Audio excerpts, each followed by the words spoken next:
नमस्कार मंडळी, मी आणि श्वेता आज निघालो होतो सांगलीला. तर आज आम्ही जाणार होतो लालपरी. सांगलीला जाण्याचं कारण असं होतं की आज आमच्या श्वेताचं ऍडमिशन फॉर्म भरायचं होतं. ते होतं ऍडमिशन फॉर्म नीट क्लासेसचं. तर फायनली गाईज आम्ही पोहोचलो होतो सांगली मधल्या the famous academy CCT classes. CCT म्हणजे क्लिअर कन्सेप्ट ट्युटोरियल. सीसीटी मध्ये प्रवेश करताच आम्हाला झालं गणबाप्पांचं दर्शन. मी गणबाप्पांपुढे एकच मागणं मागितलं, बाप्पा या वर्षी तरी माझ्या बहिणीला चांगले मार्क्स मिळू दे. गणबाप्पांचं दर्शन वगैरे घेऊन आम्ही दोघी वरच्या मजलीवर गेलो बघा काउन्सिलिंग केबिन मध्ये पोहोचल्यानंतर मॅडमांसोबत आमच्या काही गोष्टी बोलणं झाल्या आणि मॅडमांनी आम्हाला हे ऍडमिशनचं फॉर्म फिलअप करण्यासाठी सांगून त्यांनी निघून गेले बाहेर.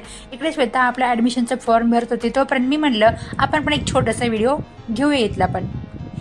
आता आमचं ऍडमिशनचं फॉर्म भरायचं एक तर काम झालं होतं, पण दुसरं काम होतं ते म्हणजे श्वेतासाठी आम्हाला रूम बघायचं. क्लासमधून येतानाच बघा आम्ही वॉचमॅन काकांकडून काही मोबाईल नंबर्स घेऊन आलो होतो ज्यांच्याकडे रूम अवेलेबल होत्या. तर क्लासच्या जवळच 5 मिनिटाच्या अंतरावर आम्हाला एक रूम मिळाली आणि ती रूम आम्ही फायनल केली होती. तर आता आमचं ऍडमिशनचं काम पण झालं होतं, रूम पण सापडलं होतं. तर म्हणलं तर मस्त पोटपूजा करूया आणि आम्ही एका हॉटेलमध्ये जाऊन मस्त असं जेवण वगैरे केलं. तर सांगलीमधली आमची सगळी कामं झाली. आता आम्ही परत निघालो होतो जतला.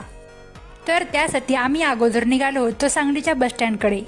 तर सांगलीच्या बसस्टँडकडे जाताना आम्हाला बघा ही रस्त्याच्या मधोमध बांधलेली एक आगळी वेगळी छोटीशी मंदिर दिसली. ती थोडीशी मला बघायला वेगळी वाटली म्हणून तो मंदिर मी तुमच्यासाठी व्हिडिओमध्ये कॅप्चर केला. फायनली आम्ही पोहोचलो जतमध्ये. बाय, तर भेटूया नेक्स्ट व्हिडिओमध्ये.